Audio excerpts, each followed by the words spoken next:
만나기를 기다리고 손꼽아 기다린 적이 삶 가운데 있으십니까? 그때가 언제이셨습니까? 예, 인생에서 그런 시간이 좀 있죠. 우리 형제님들께서는 군대에 있었을 때일 수도 있고요. 예, 또 우리 형제님 만날 때, 또 자매님 만날 날 생각할 때 그날이 기다려지고 손꼽아지고 이제 며칠 남았다. 저도 군대에서 미리 연락을 해주잖아요. 내가 언제 가겠다. 부모님께서 이제 오시겠다. 면회를 오시겠다. 그러면 며칠 전부터 날짜를 세고 그날 아침에 어떨까요? 전투화를 닦습니다. 닦으면서 그날을 기대하고 마음에 기쁘고 뭘 기다릴까요? 부모님이 싸우실 양념통닭을 기다릴까요? 피자를 기다릴까요? 누굴 기다리세요? 부모님 만날 것을 기다리고 있는 것이죠. 주여 오소서 이렇게 말할 수 있는 것은 주님께서 우리를 보러 오신다고 약속하셨습니다. 오시겠다고 약속하셨고요. 오시기 전에 우리가 육신의 생명이 다해서 간다면 만나게 될 것이고, 또 생명이 다하기 전에 주님이 우리를 데리러 오신다면 우리는 공중에서 주님을 뵐 것입니다. 그날이 기다려지고 이 땅 가운데 삶도 주님이 허락하신 은혜이고 모든 것이 은혜이고 감사할 일인데요. 주님 만나게 될 때 얼마나 좋을지 그런 부분들 한번 생각해 봅니다. 오늘 주님의 멍에를 베라라는 말씀을 드릴 텐데요. 한참 꽃이 많이 피죠. 얼마나 예쁩니까? 꽃 구경 다녀오셨습니까? 네, 소그룹별로 또 가족별로 이렇게 다녀오셨으리라 생각이 드는데요. 꽃을 보면 참 예쁘죠. 조금 있으면 꽃은 지고 우리의 인생이 들의 풀과 같고 또 그 영화가 핀 꽃과 같다고 그랬는데, 꽃은 장구하지 않고 잠시 피다가 사라지는 것이 꽃입니다. 그러나 꽃이 진 다음에는 또 연한 잎들이 나와서 지금은 수목들이 연두색 옷을 입고 있죠. 또 6월, 7월 가면 연두색 옷 벗고 무슨 옷 입어요? 녹색 옷 입죠. 또 때가 되면 단풍이 들 것이고 열매를 맺고 꽃 필 때만 좋은 것이 아니라 생명 있는 그 시간은 참 아름답고 좋은 것 같습니다. 여기 계신 우리 성도님들 인생의 길을 가고 계시죠. 10대, 20대, 30대, 40대, 또 50대, 60대, 70대, 80대, 90대. 네, 하나님께서 우리에게 허락하신 시간은 딱 한 번뿐입니다. 이미 많이 걸어오신 분 계시죠. 그래서 이 청년의 때에 계신 분, 또 결혼한 지 얼마 안 되신 분, 또 이제 자녀를 막 낳으신 분, 또 자녀가 초등학교, 중학교, 또 이제 자녀를 여우신 분, 또 노년에 들어가셔서 삶을 살고 계신 우리 성도님들, 각각의 이 시간들이 하나님께서 주신 단 한 번뿐인 그런 기회이고 시간이고 은혜인 것을 기억하시면서 아이고 이제 나이 들어서 힘들다 이렇게 그런 부분도 있지만 은혜로 생각하시면서 감사함 가운데 지내셨으면 좋겠습니다. 오늘 주님의 멍에를 베라 이 말씀 좀 드리겠는데요. 주님께 반역하고 하나님을 몰라 뵙고 내가 내 인생의 주인인 양, 나를 위해 나의 만족을 위해 살아왔던 우리를 하나님께서 부르셨고 또 복음을 들려주셔서 우리가 하나님이 어떤 분이신지, 우리 주 예수 그리스도가 어떤 분이시고 우리를 위해서 어떤 일을 하셨는지 들었고 그분을 영접함으로 말미암아 우리가 이 자리에 앉아 있습니다. 마치 제가 이제 이런 부분들을 많이 이렇게 비유를 해요. 생각도 하고요. 하나님 나라 왕국의 왕자로 태어났는데 태어나자마자 정말 흉악한 유괴범이 아기를 바꿔치기 해서 신생아 때 바꿔치기 해서 그 아이를 유괴를 했습니다. 해서 키웠죠. 이 흉악한 사람이 이 아이를 원래 왕자인 아이를 잘 키워서 그런 것이 아니라 겨우 살 수 있을 정도만 이렇게 먹이고 기르고 조금 이제 기어다니고 걸어다니고 하니까 이제 일시키고 동냥짓 하게 하고 온갖 고생을 다 시키면서 돈 벌어와라 일해라 하면서 온갖 부려먹는 유괴범 속에서 우리가 자랐습니다.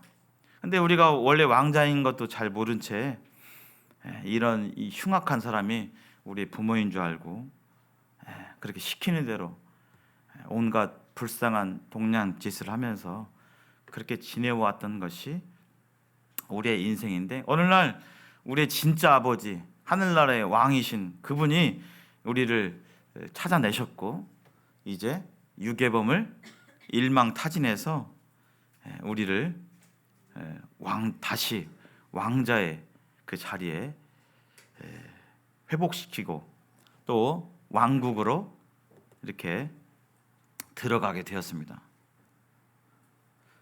왕궁에 들어가기까지 일평생 생활했던 것이 왕자의 생활이에요? 거지의 생활이에요? 유괴범 속에서 이런 거렁뱅이와 같은 그런 생활을 했습니다.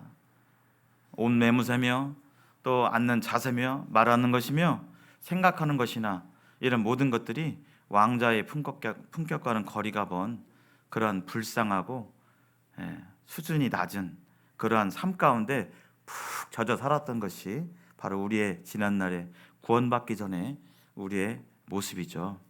근데 이러한 우리를 하나님께서 전적인 은혜로 왕자 삼아 주셨어요. 그리고 우리의 신분이 뭘로 바뀌었어요? 왕자, 공주로 바뀌셨습니다. 여기 계신 분들이 다 하늘나라의 우리 아버지의 왕자요, 공주이십니다. 한번 보실까요, 옆에 분들? 공주님, 왕자님, 하늘나라의 공주님, 왕자님이십니다. 맞죠? 네. 그런데요, 왕궁에 왔는데 이 하루아침에 이 거지가 하루아침에 왕자로서 왕자다운 모습이 나올까요? 안 나올까요? 안 나오죠. 여지껏 그냥 나는 의자에 격식과 함께 앉는 건 불편하고 차라리 그냥 편한 옷에 적당히 더러운 옷이 차라리 편해요. 그냥 그렇게 살아왔던 것이 몸에 배어 있습니다. 그것이 바로 우리에게 있는 육신의 모습이에요. 어떻게 하면 하늘나라 이 왕자가 이 왕자다운 품격, 누가 봐도 정말 왕자다운 인격과 왕자다운 말과 왕자다운 생활 모습이 나올까요? 하루아침에 나올까요? 그렇지 않습니다. 어떻게 해야 나올까요? 왕궁에서 교육을 받아야겠죠. 왕의 법도, 왕자로서의 이 법들을 교육받아야 됩니다. 그래서 왕은 어떻게 얘기하고 어떻게 먹을 때는 어떻게 먹고, 옛날에는 손으로 허겁지겁 누가 내가 못 먹으면 뺏어갈까 봐 그냥 넣기 바빴는데, 왕자들은 이렇게 먹고 앉을 때는 이렇게 하고, 왕자들이 말할 때는 이렇게 말하고, 왕자들이 무언가를 생각할 때는 이렇게 생각하고, 왕의 법들을 배워야 되겠죠. 그래서 배워 나가게 따라서 이제 거지였던 그런 습성들이 점점 벗어지면서 이제 왕자의 품격이 나오게 되는 것이죠. 제일 처음에는 불편했던 그 왕자의 옷도 다 입으면서 또 허리를 펴고 가슴을 펴고 이렇게 앉는 것이 익숙해지면서 누가 봐도, 다른 사람이 봐도, 어떤 사람이 봐도 저 사람은 왕자의 품격이 나오는구나. 그렇습니다. 근데 왕궁에 왔는데 왕의 법들을 배우는 시간 딱 있는데 안 배워요. 도망쳐요. 그 자리에 참석을 안 해요. 아이고 힘들어, 그냥 거기 가면 힘들고 그냥 예전에 했던 게 편해. 그래서 안 하고 저기 숨어 있고 그렇게 생활한 지가 1년, 2년, 3년, 10년이 지나갔습니다. 왕의 법들을 배우는 시간 안 배웠어요. 그러면 왕자로서의 품격이 변화가 될까요, 안 될까요? 되지 않습니다. 저절로 되지 않습니다. 그래서 제가 이제 이 비유를 말씀을 드렸는데요. 왕궁에서의 법들을 배우는 것, 그 하나님 말씀이죠. 우리가 하늘나라의 왕자의 신분으로서, 공주의 신분으로서 하늘나라의 법들을 우리가 배우게 될 때, 예전에 육신의 성향들이, 예전 예수를 모르고 내 마음대로 내가 왕 되고 내가 주인 되어서 살았던 그러한 습성들이 점차 법 말씀을 배우고 훈련해 가면서 걷어지고 사라지고 이제 예수님을 닮아가게 되는 그러한 변화들을 우리 스스로 볼 수가 있습니다. 그러나 이것을 등한히 여기고 피하고 안 하게 된다면, 우리 신분은 비록 왕자요 공주지만 우리의 나오는 이 인격과 품행은 왕자로서의 그런 품행이 나오지 않는 것이죠. 그것이 하나님 말씀이고, 또 기도가 있죠. 기도는 하나님과의 대화잖아요. 하나님, 제가 이래요. 저 요즘 이래요. 또 하나님께서 우리 뭔가를 말씀해 주시면 우리가 그 말씀을 듣기도 하고, 기도를 통해서 이렇게 하나님과 대화하고 교류하고 하는데, 이 왕궁에 온 왕자여 공주가 왕을 안 만나요. 나를 살려주신 나의 아버지신 아버지를 안 봬요. 한 뱀도 안 봬요. 1년이 가도 2년이 가도 안 뵌다면 아버지의 뜻을 알 리가 만무할 것입니다. 그래서 기도를 통해서, 하나님의 말씀과 기도를 통해서 우리가 점차 시간이 가면 갈수록 우리에게 있는 변화를 겪게 되는 것이죠. 또한 왕궁에서의 이 다른 왕자와 공주들과의 교류가 필요한 것이죠. 그래서 서로 배우고, 저 왕자, 먼저 된 왕자는 저렇게 행동하는구나, 먼저 된 공주는 저렇게 하는구나 하면서 서로 배우고, 또 왕자로서 어떤 일들을 하게 되죠. 다른 나라의 사신들을 만나기도 하고, 왕자로서 나라의 대표로서 전쟁터에 나가서 뭔가 싸우기도 하고, 이런 왕자로서의 또는 공주로서 이런 일들을 하게 될 때 점차 누가 봐도 온전하고 온전한 왕자로서의 품행이 일어나게 될 것입니다. 그래서 구원받은 사람들은 구원받은 게 끝이 아니라, 이제 내 영혼이 천국 가게 되었다라는 것에 그치지 않고, 그 이후에 하나님이 나를 구원해 주신 하나님의 뜻이 분명히 있다는 것입니다. 그래서 그것이 기본적인 신앙생활이고, 이러한 부분들을 하나님 말씀을 배우고 왕을 만나는 일을 등한히 하게 될 때, 또 다른 왕자 공주들과의 교류가 함께 뭔가를 하지 않게 될 때 변화는 잘 나타나지 않고, 시간이 지나면서 나 자신을 보게 될 때, 나는 왕자 된 지가 벌써 10년, 50년, 30년 됐는데 내가 봐도 나는 좀 왕자로서는 아닌 것 같아요. 이렇게 착각이 들기도 되는 것이죠. 우리를 구원하신 목적, 말씀이 있는데요. 자, 한번 같이 읽어보실까요? 시작. 그가 모든 사람을 대신하여 살아있는 자들로 하여금 다시는 그들 자신을 위하여 살지 않고 오직 그들을 대신하여 죽었다가 다시 살아나신 이를 위하여 살게 하려 함이라. 고린도서 5장 14절 15절 말씀인데요. 여기 나와 있습니다. 구원받기 전에, 왕자가 되기 전의 삶은 바로 자신을 위해 살아왔던 것입니다.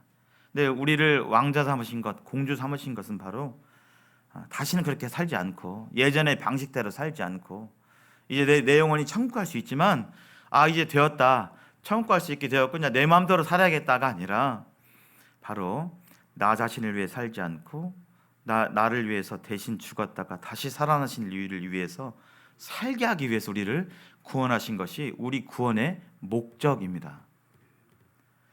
주님께서 말씀해 주셨죠. 요한복음 10장 10절에 내가 온 것은 양으로 생명을 얻고, 생명을 얻는데 그치는 겁니까?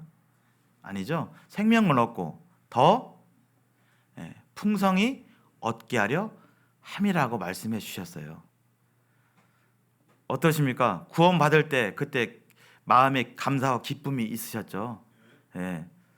근데 주님께서 구원하신 목적은요, 생명을 얻는 것뿐만 아니라 그 이후에 그 생명을 더 풍성히 얻게 하려 한다고 그랬습니다. 그 이후에 풍성히 얻게 하려 하신다고 했는데, 지금 어떠십니까?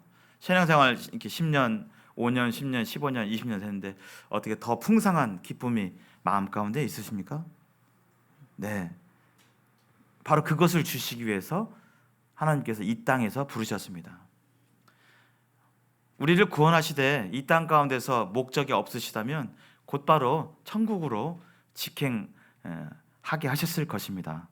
그러나 이 땅 가운데 하나님의 뜻이 분명히 있고, 그것은 바로 이러한 더 풍성한 삶, 예수님을 믿고 난 후에 이제 천국 갈 수 있게 되었다, 지옥 안 가게 되었다, 면지옥 가게 되었다, 여기서 그치지 않는 주님 안에서 주님이 주시고자 하는 그런 더 풍성한 삶이 있으시다는 겁니다. 만약에 그런 것이 없다면 우리는 내가 나의 신앙생활을 되돌아봐야 할 것입니다. 나는 정말 신앙생활을 하나님 말씀대로 하고 있는가? 내 마음 가운데 그런 풍성한 기쁨과 감사가 있는가? 왜냐하면 그것을 주님께서 말씀해 주셨기 때문이죠. 그 부분을 이제 다른 부분으로 이렇게 말씀해 주셨습니다. 수고하고, 이 말씀도 한번 읽어볼까요? 이 주제가 되는 말씀이거든요. 시작. 수고하고 무거운 짐진 자들아 다 내게로 오라. 내가 너희를 쉬게 하리라. 나는 마음이 온유하고 겸손하니 나의 멍에를 메고 내게 배우라. 그리하면 너희 마음이 쉼을 얻으리니 이는 내 멍에는 쉽고 내 짐은 가벼움이라 하시니라. 수고하고 무거운 짐진 자들아 쉬게 해 주시겠다는 것입니다. 누가요?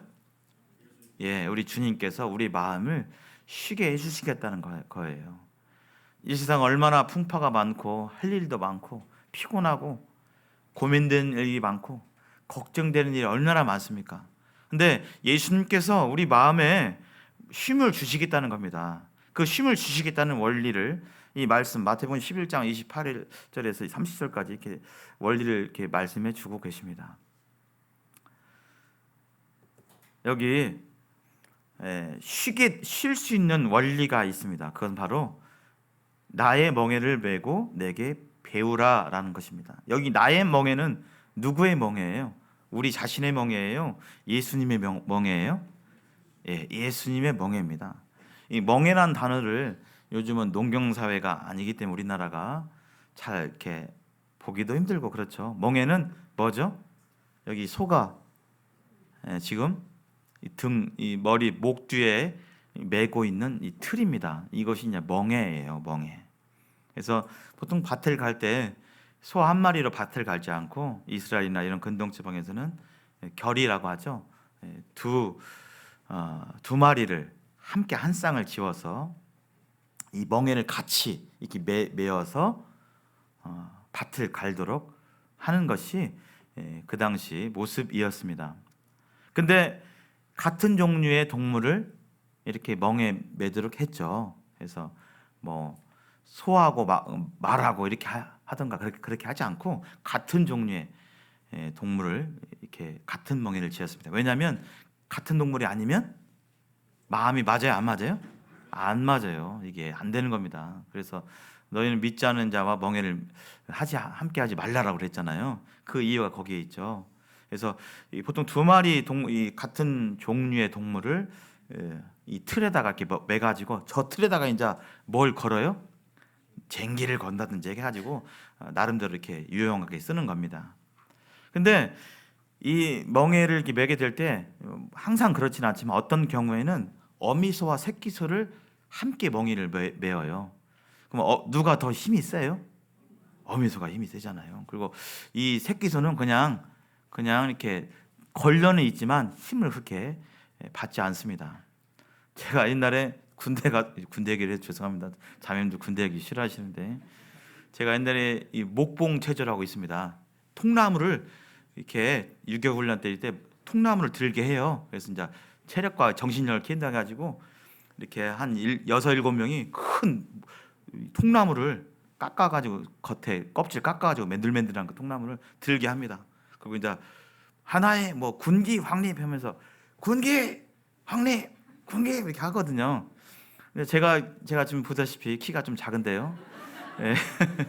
그때 덕을 좀 많이 봤습니다. 저 말고 제가 이제 평균 키보다 한 10cm 작기 때문에 저 말고 한 170, 100 이런 사람들이 이렇게 들면 제 손이 이게 되기만 해도 나머지들이 이렇게 들어요. 그래서 그렇다고 제가 웃으면서 할 수는 없잖아요.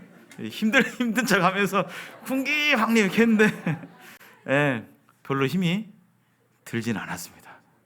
그래서 제가 그냥 하긴 했죠, 목공체조를. 근데 힘은 덜 들었어요. 마치 그것과 같이 어미소와 새끼소가 같은 멍에를 매는데요, 새끼소는 비록 멍에를 매고 있긴 하지만 힘을 덜 받습니다. 여기 나의 멍에를 메고 내게 배우라. 예수님이 우리의 짐을 담당하시고 대신 담당하시고 힘을 받으시는 겁니다. 우리는 그 멍에를 함께 매기만 하면 되는 거예요. 예수님과 함께. 우리는 예수님 믿게 될 때 하나로 연합된 자들이잖아요. 예수님과 함께 연합되어져서 예수님의 이 멍에를 함께 매게 될 때, 그리하면 뭐가 쉼을 얻어요? 너희 마음이 쉼을 얻는다. 우리의 마음이 쉼을 얻는다. 예수님 믿는다고 해서 병이 안 찾아오거나 안 아프거나 어떤 어려운 일이 안 닥치거나 그러는 것이 아닙니다. 여전히 예수를 믿지만 세상 속에서 수고하고 때때로 고뇌하고 고민이 있고 근심 걱정이 있고 해야 될 일들이 있고 때때로 피곤하기도 하고 지치고, 이런 일들이 우리에게 동일하게, 믿지 않냐는 사람들과 동일하게 있는 것입니다. 그러나 예수님의 이 멍에를 함께 뵐 때 무엇이 힘을 얻는다고요? 우리 마음이 힘을 얻는 것입니다. 우리 마음 가운데 여전히 기쁨이, 감사가 있는 것입니다. 비록 병에 걸린다 할지라도, 비록 어떤 어려움과 불행이 찾아온다 할지라도, 우리의 생명이 구속받고 사망이 더 이상 어찌할 수 없는 우리의 영혼을 구원받았고 우리 주님이 우리와 늘 함께 계심을 인해서 우리는 낙심하지 않고, 잠시 흔들릴 수 있고 어려울 수 있지만 우리는 우리 안에 있는 이 깊은 평안과 감사를 잃어버릴 수 없는 것입니다. 이는 내 멍에는 쉽고 내 짐은 가볍다 말씀하셨죠.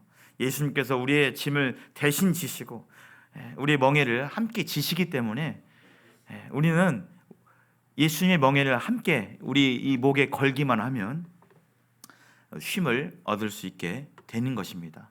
우리가 구원받은 이후에 이 예수님의 멍에를 함께 매게 될 때 우리 마음은 기쁨과 감사 가운데 평안을 누리고 그렇게 될 것입니다.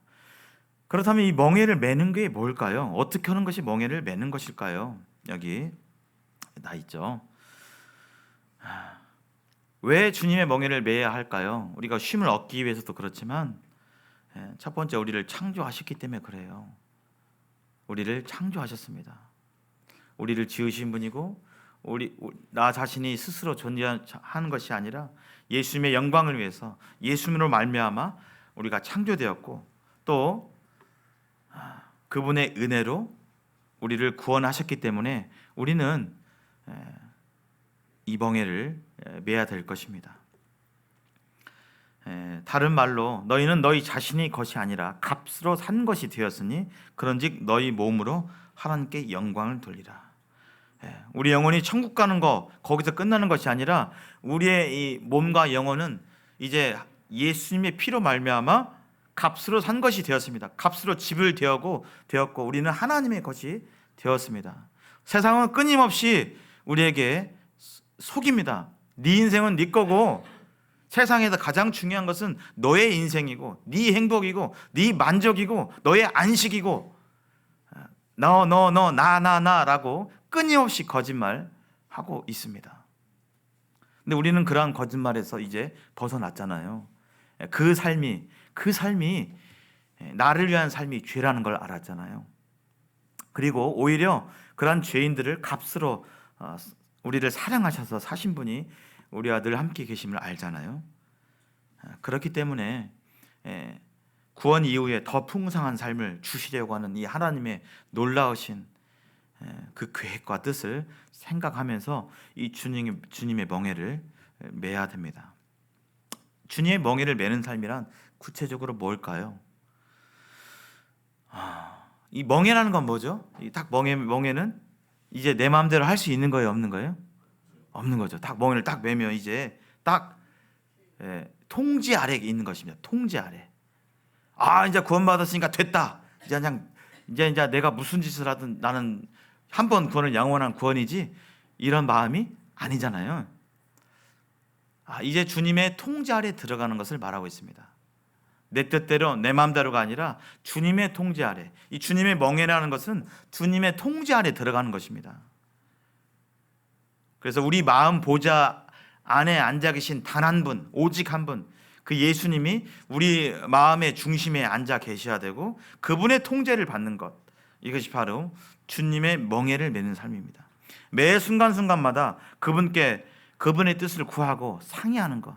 하나님, 내 몸에 대해서, 내 시간에 대해서, 내 물질에 대해서 내 마음대로 하는 것이 아니라, 내가 계획하는 것이 아니라 내 노후 계획도 참 걱정이 많으시죠.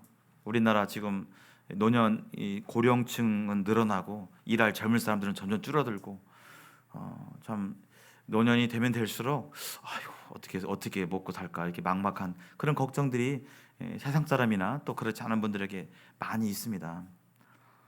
그런 부분에까지도 나의 지식과 경험과 또 나의 건강과 내 물질 사용과 시간 사용과 이런 모든 것에 대해서 매 순간순간 상의하는 것이 바로 주님의 멍에를 매는 삶입니다. 주님의 통제를 받는 삶이에요. 오늘 오후에 뭐 할 것인지까지도 안 물어보고 그냥 주님 그냥 전혀 계시는데 안 물어보고 그냥 내 마음대로 계획하고 내가 하고 싶은 대로 하고 이것이 아니라 그것은 멍에 매는 삶이 아닙니다. 주님께 여쭤보고 어떻게 할까요? 이사를 가야 할까요? 안 가야 할까요? 이것을 사야 될까요? 안 사야 될까요? 그분의 뜻을 구하고 그분하고 상의하는 것, 이것이 멍에 매는 삶입니다. 여기 내 마음에 보좌가 있고 여기에 누구만 앉아 계셔야 한다고요? 주님만 계셔야 됩니다. 이게 바로 멍에 매는 삶이에요. 주님이 이 안에 계셔서 나를 통제하는 것. 이 아까 그 어린 한 번도 멍에 매지 않는 그 동물이 있는데 그 멍에를 딱 지을 때 순순히 멍에를 지을까요? 아닙니다. 이게 거치장스럽죠. 여지껏 자유롭게 살아왔는데 아이고 이 거치장스럽 너무 힘들어. 이게 좀 치워주세요 이렇게 하면서 안 받으려고 이렇게 용쓰는 그런 동물들의 모습을 볼 수가 있을 것입니다. 근데 일단 매게 되면 이제 주인의 통제대로 내가 이리로 가고 싶다고 해서 이리로 가는 것도 아니고 저리 가고 싶다 저리 가는 것이 아니라 주인이 통제하는 대로 이리 가고 이리 가라면 이리 가고 여기 밭 갈라면 여기 갈고 하는 것이 바로 멍에 매는 삶이죠. 주님의 통제를 받는 것. 끊임없이 우리의 이 육신의 자아는 이 자리를 탐내고 있습니다. 내 자아, 내 자존심, 내 명예, 나의 영광, 나의 인정, 이런 것이 이 내 자아가 끊임없이 이 보좌를 노리고 있고 앉으려고 하고 있습니다. 때때로 이 보좌에 돈이 앉으려고 할 수도 있고요. 그것이 세상 쾌락과 즐거움일 수도 있고요. 또 육신의 그러한 소욕이 여기를 앉으려고 할 수 있습니다. 그러나 이 자아와 세상과 돈과 육신 이런 것들이 이 자리를 탐낼 때마다 앉으려고 할 때마다 어떻게 해야 되죠? 우리는 안 돼. 안 돼. 세상도 안 돼. 돈도 안 돼. 육신도 안 돼. 우리는 끊임없이 이런 자리를 찬탈하고자 하는 이런 것들에 대해서 우리 마음을 지켜나가야 할 것입니다. 그래서 말씀에 이런 말씀이 있죠. 모든 지킬 만한 것 중에 더욱 네 마음을 지켜라. 이 자아로부터 영광을 탈취하고 네 마음대로 네 유익과 네 만족을 위해서 뭔가를 하고자 하는 이 자리를 찬탈하고자 하는 이런 것들로부터 마음을 지키라라고 말씀하고 있습니다. 좀 더 구체적으로 볼까요? 마음이 뭘까요? 마음을 좀 세 부분으로 나눈다면 바로 생각과 감정과 의지일 것입니다. 그래서 마음을 지켜야 되는데 첫 번째 바로 생각이, 우리 마음이 주님의 통제권 안에 있어야 되는 것이죠. 한번 이 시간 우리 마음을 잘 살펴보시기 바랍니다. 내 마음이 주님께 늘 상의하고 얘기하고 그렇게 하는지, 아니면 그냥 주님은 그냥 온데간데 없고 그냥 내 생각, 내 마음, 내 계획대로 그냥 내가 하고 싶은 대로 하는지, 우리는 정말 주님의 멍에를 메고 있는지 아닌지, 그 첫 번째가 바로 생각입니다. 생각이 주님께 통제가 돼야 돼요. 하나님 말씀에 대저 그 마음의 생각이 어떠하면 그 위인도 그러한즉, 잠언 말씀인데요. 그 사람의 인격은 바로 겉으로 보여지는 생각과 표정과 이런 것이 아니라 뭐라고요? 바로 그 사람의 생각입니다. 지금 내가 생각한 거, 일주일 동안 나는 뭘 생각했는지, 우리의 몸과 이 표정과 이것들은 어느 정도 뭐가 있어요. 조금 이 포장이 있잖아요. 그렇죠? 어느 정도 포장이 있습니다. 안 하려고 해도 이 포장이 있어요. 근데요, 생각은 그렇지 않습니다. 바로 생각이 우리의 인격이 진짜 인격이에요. 그래서 어제저녁에 뭐 생각했는지, 겉으로 보여지는 어떤 사역이나 뭐 예를 들어 주님을 어떻게 섬기고 있어, 어떤 직분을 가지고 섬기고 있어, 그 다음에 교사로 일하고 있어, 뭐 하고 있어, 이런 것들만이 그분의 어떤 인격이 아니라, 평가할 수 있는 것이 아니라 우리의 생각이 바로 우리의 인격입니다. 그래서 생각은 인격의 실상이에요. 우리의 생각, 뭘 많이 생각했는지. 우리는 이 생각의 영역에서 우리의 말과 행동으로 범하는 죄보다 생각의 영역에서 훨씬 더 죄를 많이 범합니다. 근데 주님께서 뭐라고 하셨죠? 말과 행동을 해야만 죄라고 하셨습니까? 여인을 보고 음란한 생각을 가지면 그게 뭐라고 했죠? 주님께서요? 간음이라고 했잖아요. 저 사람을 미워하면 마음속으로만 미워하고 막 미워 죽겠어 이렇게 이런 생각을 갖는 거, 이 대한민국 실정법에서는 죄라고 안 하지만 하나님은 뭐라고 한다고요? 죄라고 한다고 했잖아요. 그 생각만 가져도. 생각이 인격의 실상입니다. 근데요, 그런 생각들은 우리가 하려고 안 해도 뭐 그런 생각 해야지, 내일 이런 생각 해야지 안 해도 끊임없이 초대도 안 했는데 이 생각은 들락날락 하는 것이 우리의 삶이에요. 초대하지 않았는데 그런 생각 안 하고 싶은데 때때로 더러운 생각이 들어오기도 하고, 음란한 생각이 들어오기도 하고, 미운 생각이 들어오기도 하고, 미운 마음이 들기도 하고, 또 생각하지 말아야 할 것들을 생각하기도 하고, 이것들이 들어오게 됩니다. 어떻게 할 것인가? 이런 것도 통제가 되어야 되겠죠. 이게 주님의 멍에입니다. 주님의 멍에는 통제되어야 한다는 것이에요. 어떻게 할 수 있죠? 이 안에 무슨 말이 들어가야 되겠습니까? 새가 여러분의 머리 위로 날아오는 것을 막을 수는 없지만, 그렇죠? 여기 날아간다 하는 거 막을 수 없잖아요. 머리에 둥지를 트는 것을 막을 수는 있습니다. 새가 이렇게 날아갈 수는 있잖아요. 근데 새가 지금 탁 앉아가지고 나뭇가지를 하나씩 갖고 와요. 턱 갖고 오면 쌓이겠죠. 어떠십니까? 이건 막을 수 있으신가요? 막을 수 있잖아요. 얘가 지금 나를 이렇게 좀 만만히 보고 지금 이 나뭇가지를 머리에 얹어요. 그러면 어떻게 해야 돼요? 하나 탁 얹었어요. 그러면 어떻게 해야 돼요? 이거 치워야 됩니다. 그건 할 수 있어요. 우리 마음 가운데 그런 생각이 자리 잡고 있게 될 때 우리 몰아내셔야 됩니다. 안 돼라고 하셔야 돼요.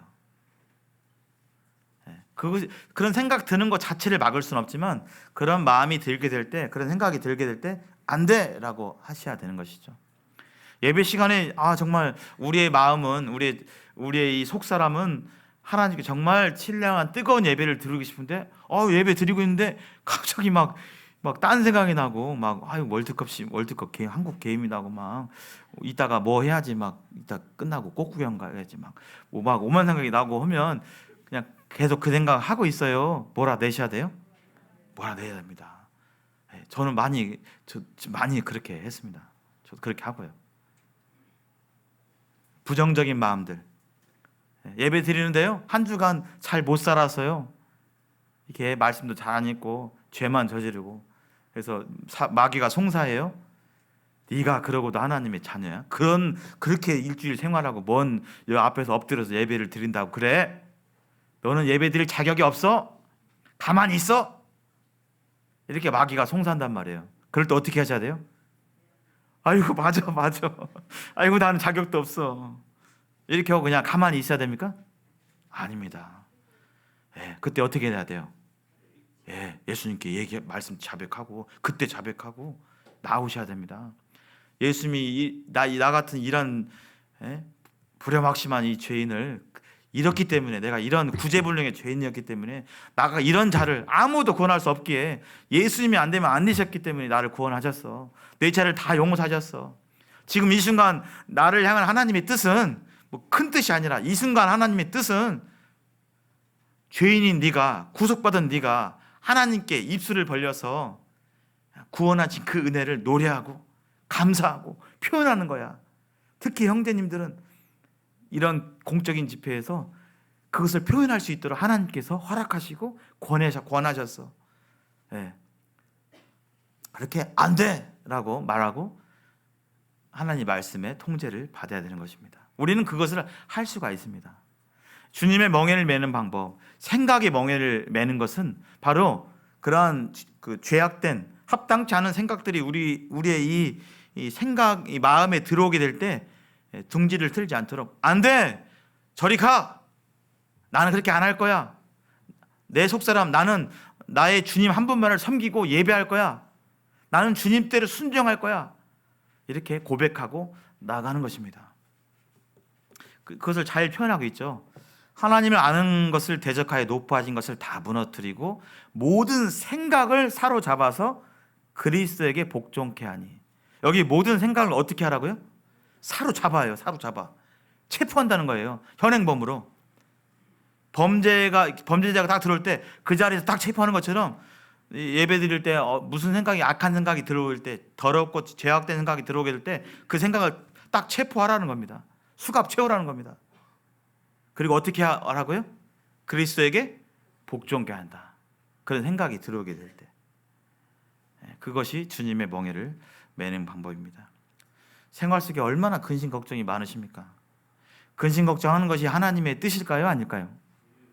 아닙니다. 저도 어떻게 하나 걱정이 많은가? 제 성격 기질상 제가 A형이고, 그 다음에 우리 젊은 형제 자매님들은 MBTI라고 있어요. 성격이 다 다르거든요. 저는 ISFJ라서 미리 걱정하는 타입이에요.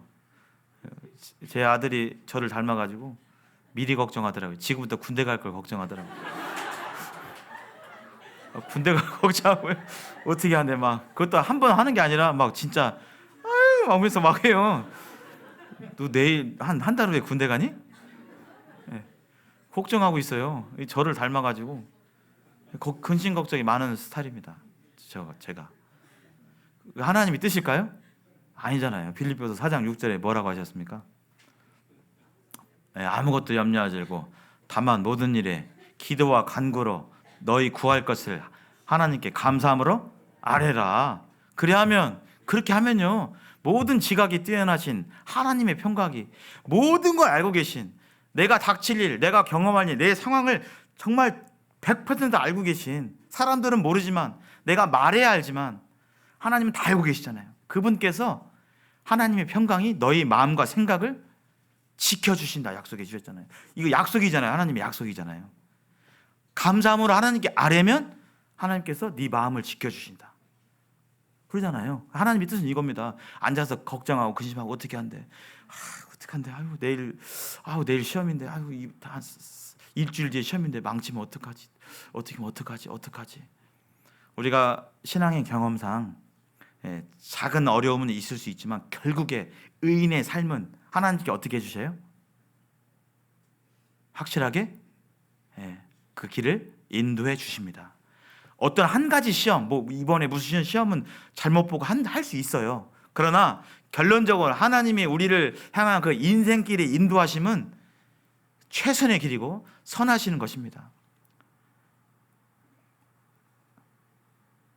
제가 임용시험을 봤는데요, 열심히 했습니다. 근데 성적이 안 좋았어요. 거의 한 400명 중에서, 제가 성적 공개해버리네요. 300등 이상으로 가버렸어요. 열심히 했는데, 제가 놀고 많았는데. 그래서 그 당시에는 좀 실망을 했죠. 바로 발령이 안 나서 6개월 늦게 발령이 났습니다. 근데요, 지나고 보니까 어때요? 그 인도하심이 너무나 감사한. 지나고 보니까요, 그것이 그 길이 너무나 감사하고 하나님이 정말 정말 선하시고 전능하시고 놀라우신 분입니다. 이렇게 고백이 나올 수 있는 그런 인생길이에요. 그래서 하나 작은 것에 일희일비하지 아니하고 우리의 삶을 끝까지 책임져 주시는 우리는 하나님을 신뢰하는 것입니다.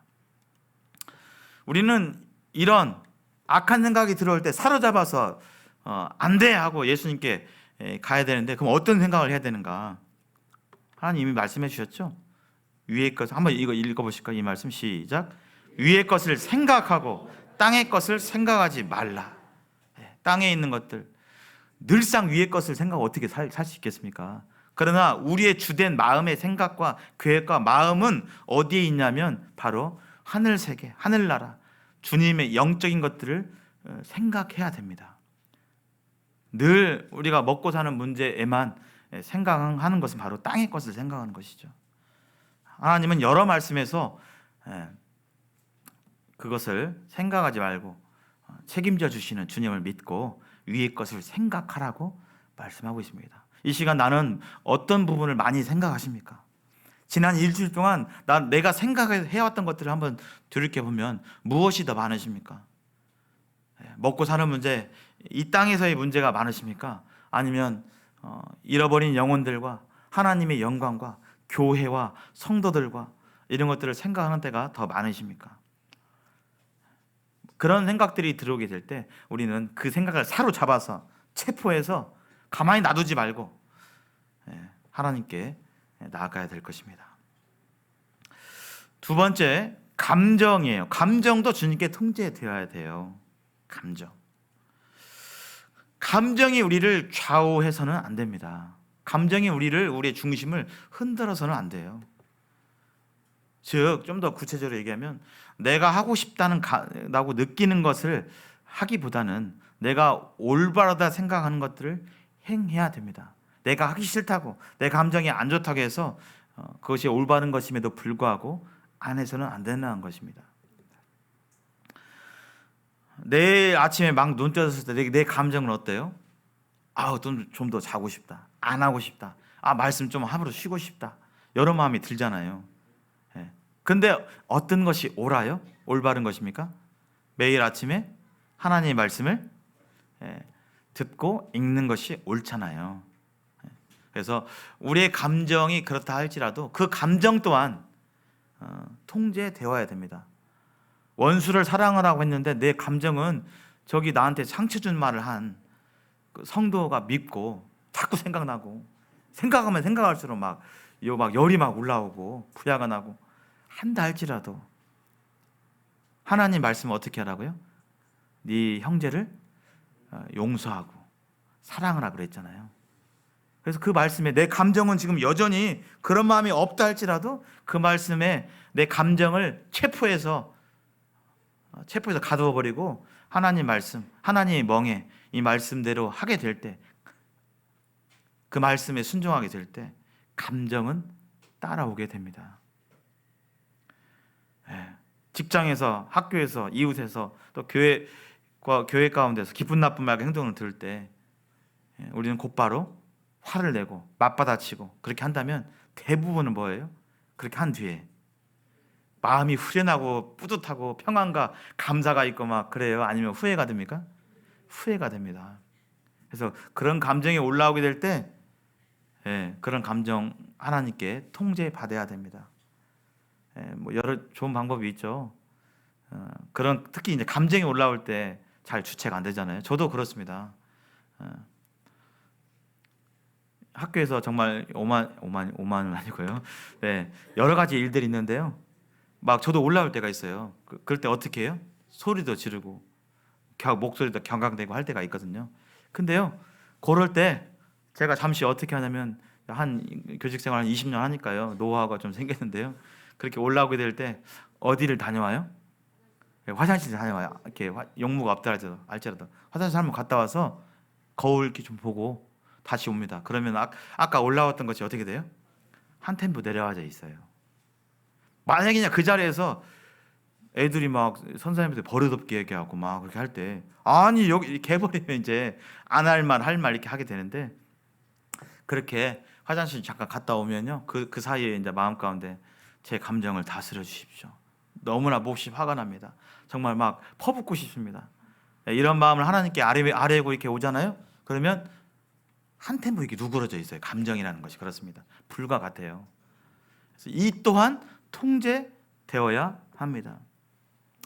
마지막으로 의지 또한 통제되어야 됩니다. 의지. 이것이 우리 인격의 세 주체잖아요. 생각과 마음과 의지. 의지 또한 통제되어야 돼요. 주님께. 아이고, 잘못 눌렀네요. 의지는 뭐냐면 선택이에요. 결정이고. 오늘 우리는 예배당이 나오시기로, 예배드리러 나오시기로 선택하고 결정하셨습니다. 이것 또한, 이 결정 또한 통제되어야 되는 것입니다. 우리의 삶은, 우리의 인생은요, 이러한 의지를 사용한 선택의 연속이에요. 복음을 들었을 때 내 마음대로 그냥 그냥 모르고 내 마음대로 그냥 내 편한 대로 살 것인지, 아니면 예수님을 나의 주인으로 받아들일 것인지, 내 인생의 주인으로 받아들일 것인지, 아니면 계속 내가 내 주인 돼서 살 것인지 선택하셨잖아요. 결정하시고. 구원받은 이후에도 선택의 연속입니다. 선택의 연속이에요. 바로 이 선택의 연속으로 인해서 오늘날 우리의 삶이 사라져 왔고 인격이 형성되어 있는 것입니다. 만약 우리가 잘못된 결정을 내리면 인생을 낭비할 수 있어요. 누구처럼요? 창세기 아브라함의 조카 롯처럼. 롯은 구원 받았잖아요. 그러나 그는 어떤 선택을 했어요? 그의 의지는 하나님께 통제되었습니까? 되지 않았습니다. 그렇게 더럽기로 유명한, 성적으로 타락하다고 이미 소문이 파다한 그 곳에 물이 많고 여호와의 동성과 같은 애국가 같았던 그런 가치관 속에서 그것이 보여졌을 때 거부하지 않았어요. 그 생각을, 그 마음을, 그 의지를 체포하지 않았습니다. 그래서 점점점 어떻게 됐어요?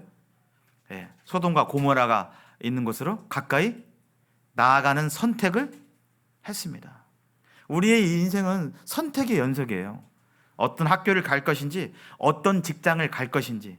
이 직장은 집회를 가게 되면 집회를 잘 참석을 못하는 집회인지, 보수가 어떤지, 이런 걸 우리는 다 알고 결국은 선택을 할 것입니다. 근데 그 선택에 따라서 우리의 인생이, 우리 삶이 주님께 기쁨이 될 수도 있고 근심이 될 수도 있습니다. 그래서 나를 기쁘게 할 결정을 할 것인가, 주님을 기쁘시게 할 결정을 내릴 것인가. 오늘 지난 삶도 그렇고요, 앞으로의 삶 또한 우리는 이 결정권 안에 내 의지를 사용해서 결정할 텐데, 그때 주님께 통제되어야 됩니다. 그것이 직장일이든 학교든, 또 우리 여기 계신 우리 형제자매들 나중에 배우자를 만나고 또 분별하고 선택하게 될 때 어떤 배우자를 선택하고 분별할지, 그것도 주님께 통제되어야 됩니다. 교회 안의 신앙생활도 마찬가지입니다. 교회 안에서 예를 들어서 양육부에 대해서 하게 될 때 할 건지 안 할 것인지, 이런 부분에 대해서도 결정을 내야 되겠죠. 그래서 아침 시간에 어떻게 갈 것인지, 큐티를 할 것인지 안 할 것인지, 학생들 이제 시험 기간이죠. 시험 기간에 집회를 나올 것인지 안 나올 것인지, 수요 집회에 나올 것인지 안 나올 것인지.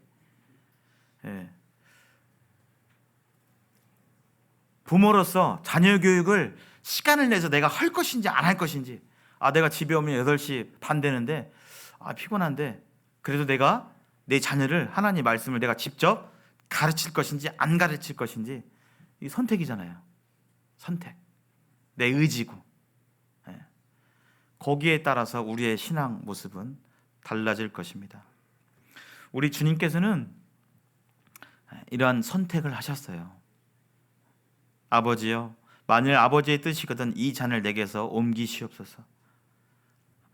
본인의 어떤 이 마음은 그랬지만, 그러나 내 원대로 마시옵고 아버지의 원대로 되기를 원합니다. 주님께서 이러한 본을 보이셨습니다. 우리의 이 멍에를 지고 계신 주님께서 이러한 본을 보이셨어요. 그래서 우리 의지를 사용하는 이 선택에 있어서 우리의 이 선택 또한 주님의 통제를 받아야 됩니다. 이 주님의 멍에를 매셔야 됩니다. 그렇게 될 때 주님의 멍에를 맬 때 우리 마음에 뭘 얻는다고요? 쉼을 얻습니다. 기쁨이 있는 거예요. 우리의 환경과 상관없이 감사가 있는 것입니다. 잘 먹고 잘 살았고 좋은 거 봐서 육신이 취할 수 있는, 육신으로부터 오는 그런 기쁨과 평안이 아니라 하늘로부터 오는 깊은 영적인 기쁨이 있게 되는 것입니다. 마무리하겠습니다. 이 주님의 멍에는 뭐냐면 누가복음 9장 23절에서 다른 방향으로 동일한 것을 표현하고 있습니다. 또 우리에게 이르시되 아무든지 나를 따라오려거든 정말 주님을 섬기고 싶다면 자기를 부인하고, 자기 부인이 바로 뭐예요? 내 마음, 생각과 마음과 의지를 내 마음대로 하는 거예요? 주님의 통제 아래 두는 것입니까? 주님의 통제 아래 두는 것입니다. 주님의 멍에를 매는 것입니다. 자기를 부인하고 날마다, 어쩌다가 아니라 한 달에 한 번씩이 아니라 날마다 제 십자가를 지고 나를 따를 것이니라. 제 십자가는 바로 주님이 먼저 가신 십자가의 길, 주님 먼저 매신 그 멍에를 메고 가게 될 때 우리의 삶 가운데 실패를 하든 성공을 하든 시험을 좀 망치든 아니든 간에 그것과 상관없는, 환경과 상관이 없는 깊은 평안과 안식이 우리에게 임하고 또 그런 가운데 주님을 기쁘시게 할 것입니다. 이상 마치겠습니다. 감사합니다.